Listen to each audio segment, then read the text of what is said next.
PH101 lab experiment number 6 ballistic pendulum. इस experiment का purpose basically ये है कि हमने कंजर्वेशन ऑफ मोमेंटम और conservation of energy find out करना है कि कुलयन के बाद आपकी मोमेंटम और आपकी एनर्जी कंजर्व रहती है या नहीं रहती। तो हमारे पास बेसिकली दो किस्म के कुलयन होते हैं, एक को बोलते हैं इलास्टिक कुलयन और एक को बोलते हैं इन इलास्टिक कुलयन।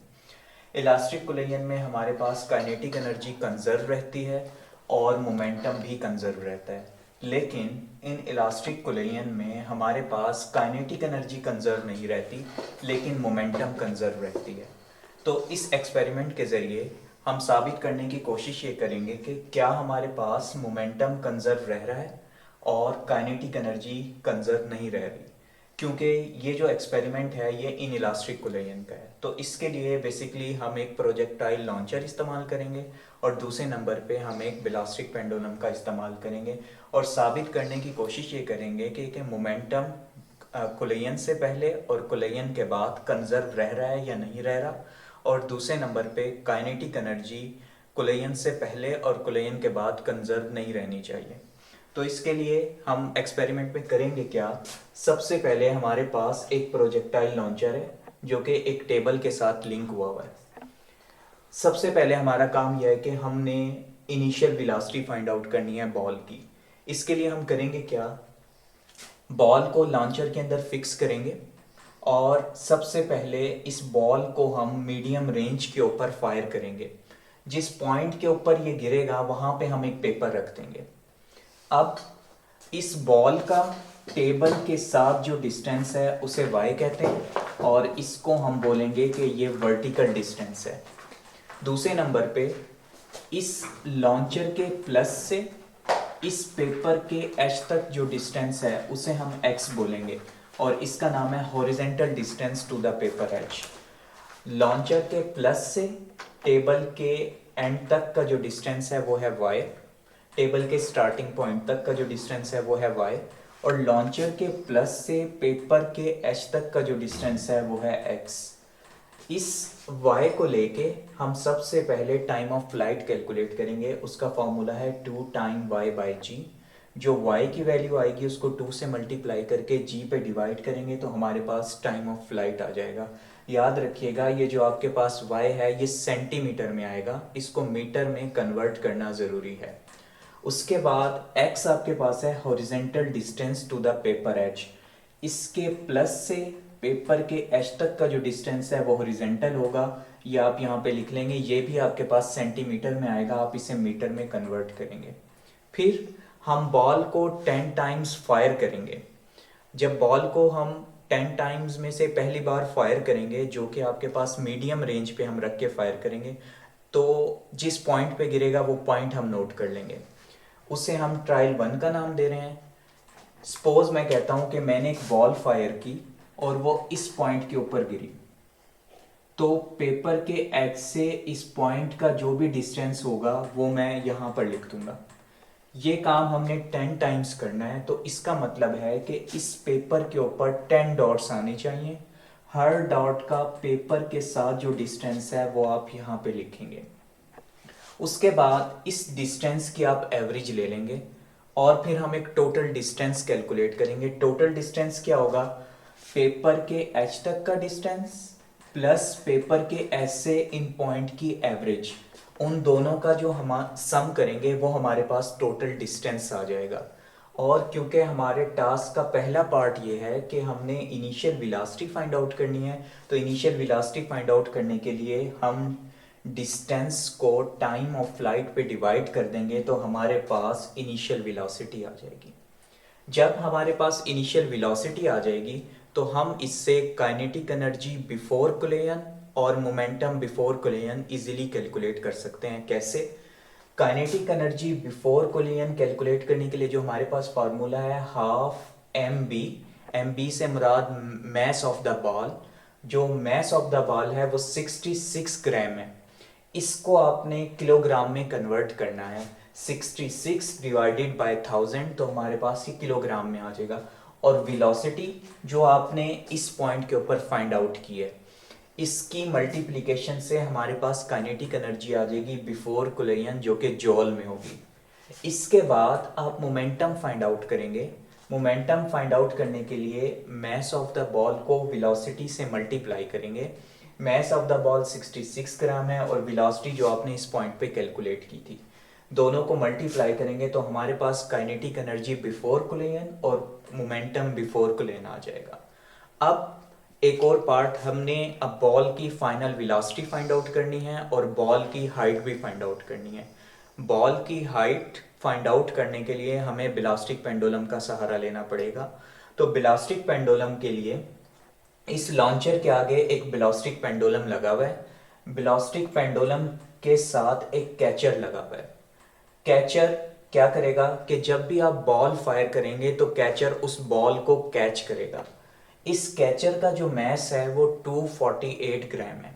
अब सपोज मैंने यहाँ पर बॉल को फिक्स किया मीडियम रेंज के ऊपर और मैंने बॉल को लॉन्च किया लॉन्चर से, तो बॉल इस ब्लास्टिक पेंडुलम के कैचर में आएगी और वो थोड़ी सी आगे जाएगी। वो थोड़ी सी जब आगे जाएगी तो वो कुछ हाइट अचीव करेगी। मुझे वो हाइट फाइंड आउट करनी है। अब वो हाइट कैसे फाइंड आउट करेंगे, मैं दो चीज़ें मैं बताऊंगा कि पेंडुलम के पॉइंट्स, पेंडुलम से लेकर उस कैचर के सेंटर ऑफ मास तक की जो लेंथ है वो आपके पास पेंडुलम की लेंथ आएगी। मुझे पेंडुलम की लेंथ फाइंड आउट करनी है। तो कैसे करेंगे, जहां से आपका पेंडुलम किसी एक पॉइंट के साथ फिक्स है ऊपर, वहां से कैचर के सेंटर ऑफ मास तक का जो डिस्टेंस है वो हमारे पास है पेंडुलम की लेंथ। अब जब मैंने इस पेंडुलम को फायर किया तो इसने कोई हाइट अचीव की। इस पॉइंट से इस पॉइंट तक वो हाइट है जो मुझे मेजर करनी है। इसके इस फिक्स पॉइंट से कैचर के सेंटर ऑफ मास तक का जो डिस्टेंस है वो हमारे पास है पेंडुलम की लेंथ। अगर ये पेंडुलम की लेंथ है और ये उसने एंगल थीटा बनाया है तो मैं क्या काम करूंगा, इसको उसके दो कंपोनेंट में रिजॉल्व कर लूंगा। तो मैंने उसके एक एक्स कंपोनेंट में रिजॉल्व कर लिया आर सी कॉस थीटा। ठीक है, अब हाइट मुझे फाइंड आउट करनी है। एक पॉइंट है आर सी कॉस थीटा और एक पॉइंट है आर सी। अगर मैं इन दोनों को आपस में माइनस करूं तो मेरे पास ये हाइट निकल आएगी। तो यहाँ पे हाइट का फॉर्मूला है R C minus R C cos theta. R C क्या है, पेंडुलम की लेंथ। अब मैं करूंगा क्या कि ब्लास्टिक पेंडुलम को करीब लाऊंगा, बॉल को फायर करूंगा। जैसे ही बॉल फायर होगी वो कोई हाइट अचीव करेगी। जो वो हाइट अचीव करेगी उस पॉइंट के ऊपर मैं वो एंगल फाइंड आउट कर लूंगा कि इसने इट्स पॉइंट के ऊपर एंगल क्या है। तो सपोज मैं कहता हूं पहला एंगल आया था मेरा 27.3 डिग्रीज। तो इस एंगल के कॉरिस्पॉन्डिंग मैं हाइट फाइंड आउट करूंगा। आर सी मेरे पास फिक्स है, कॉज ऑफ थीटा मैं पुट करूंगा तो मेरे पास एक हाइट आ जाएगी। अब हाइट मैं दो तीन हाइट लूंगा ताकि मेरे पास एक एवरेज हाइट आ जाए। तो एच एवरेज क्या होगा, इन तीनों हाइट का सम डिवाइडेड बाय 3। मुझे फाइनल वेलोसिटी कैलकुलेट करनी है। मुझे ये पता है कि इन इलास्टिक कोलिजन में काइनेटिक एनर्जी कंजर्व नहीं रहती। अगर काइनेटिक एनर्जी कंजर्व नहीं रहती तो इसका मतलब है वो अदर फॉर्म ऑफ एनर्जी में कन्वर्ट हो जाती है। तो मैं ये कह सकता हूँ कि kinetic energy is equal to potential energy after collision. क्योंकि उसने कोई हाइट अचीव की थी, इस वजह से मैंने पोटेंशियल एनर्जी के इक्विवेलेंट लिखा। तो काइनेटिक एनर्जी का फार्मूला है हाफ एम वी स्क्वायर। अब इसमें मैस दो ऐड हो रहे हैं आपके पास, एक मैस ऑफ द बॉल है और एक मैस ऑफ द कैचर है। तो मैंने half M B plus M C V square is equal to M B plus M C G H. M B plus M C से ये cancel हो गया, आपके पास बचा वी स्क्वायर। 2 को उधर मल्टीप्लाई करेंगे जी एच, तो v आपके पास आ जाएगा under root 2g h average. h average जो मैंने इस पॉइंट पे कैलकुलेट की थी वो मैं यहाँ पे पुट करूंगा तो मेरे पास फाइनल वेलोसिटी आ जाएगी।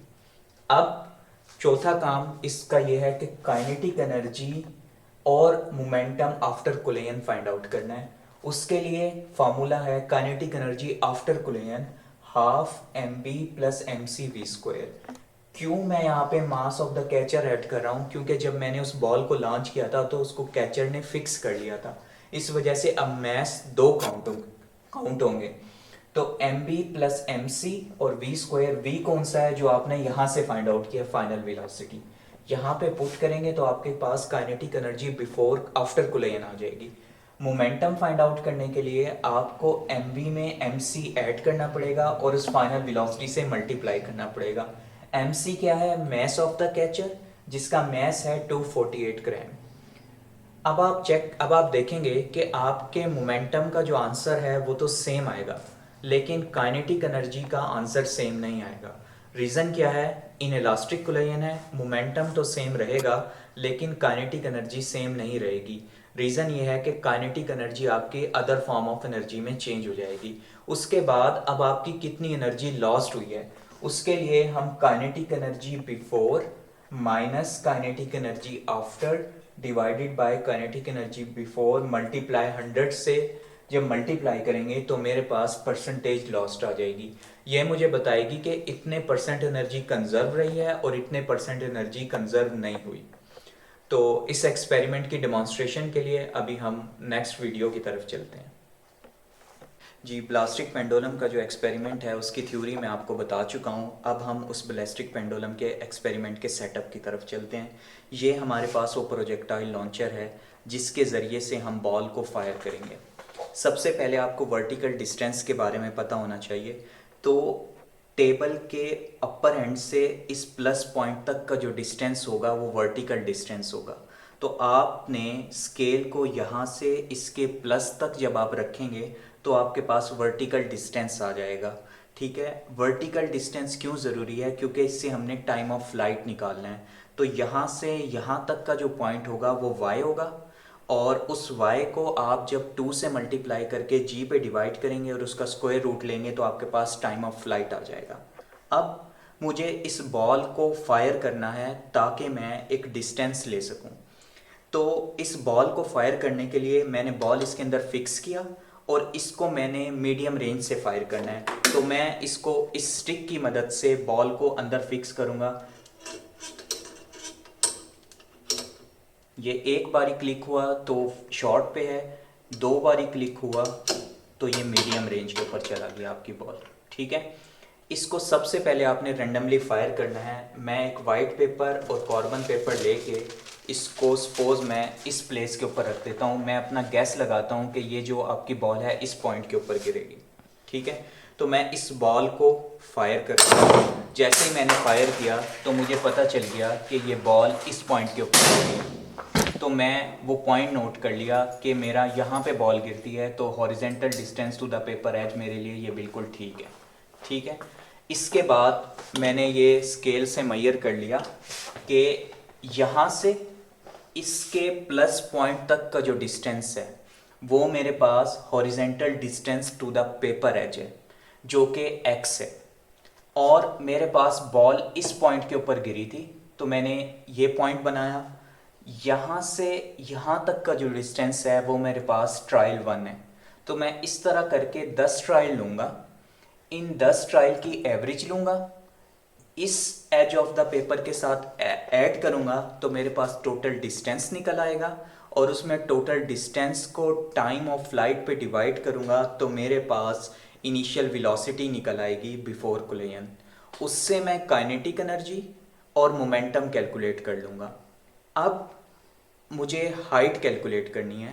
हाइट कैलकुलेट करने के लिए इस बॉल को मैं दोबारा से लॉन्चर के अंदर रखूँगा और इसको मैंने मीडियम रेंज पे सिलेक्ट करना है।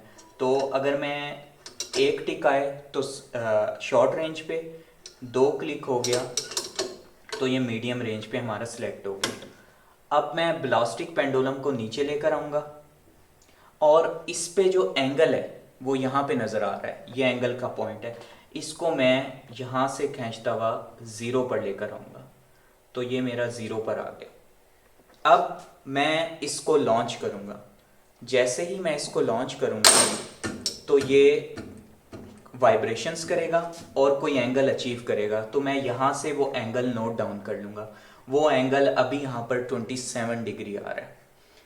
एक बारी लॉन्च किया, 2 बारी लॉन्च करूँगा, 3 बारी लॉन्च करूँगा तो मेरे पास 3 डिफरेंट एंगल्स आएंगे। उन एंगल्स के कॉरिस्पॉन्डिंग जो है मैं हाइट निकालूंगा और मुझे आर सी के बारे में पता होना चाहिए। आर सी क्या है? इस पेंडुलम के यहाँ से इस कैचर के सेंटर ऑफ मैस तक का जो डिस्टेंस है वो मेरे पास आर सी है। इसके इस पॉइंट से, फिक्स पॉइंट से इसके सेंटर ऑफ मैस तक का जो डिस्टेंस है वो आर सी है। आर सी को मैं एंगल से मल्टीप्लाई करूंगा तो मेरे पास हाइट आ जाएंगी, उस हाइट की मैं एवरेज लूंगा। एवरेज लेने के बाद मैं फाइनल वेलोसिटी फाइंड आउट करूंगा, जिसके लिए है v is equal to 2gh under root formula. फिर मैं काइनेटिक एनर्जी बिफोर कोलिजन और आफ्टर कोलिजन और momentum after collision find out करूंगा, तो मेरे पास रिजल्ट्स आना शुरू हो जाएंगे और फिर मैं percentage lost of energy find out करूंगा। इसकी जितनी भी कैलकुलेशन है वो मैं इस वीडियो के एंड पे एज एन इमेज शेयर कर दूंगा, तो आप वहाँ से अंदाज़ा लगा सकते हैं कि आपके जो मोमेंटम है वो कंजर्व रह रहा है लेकिन काइनेटिक एनर्जी कंजर्व नहीं रह रही।